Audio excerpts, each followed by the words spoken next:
Hello everyone, and welcome to Vlinko's channel.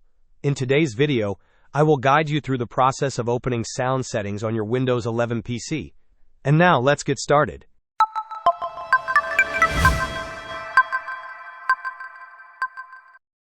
To access the sound settings on your Windows 11 computer, begin by right-clicking on the Start button.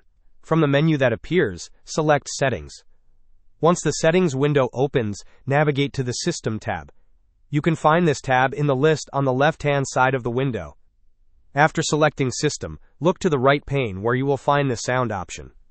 Click on Sound to open the main sound settings.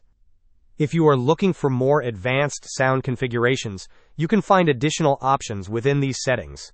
Simply click on the relevant section, usually labeled something like More Sound Settings or Advanced Sound Settings, to access a more comprehensive panel for fine-tuning your audio experience.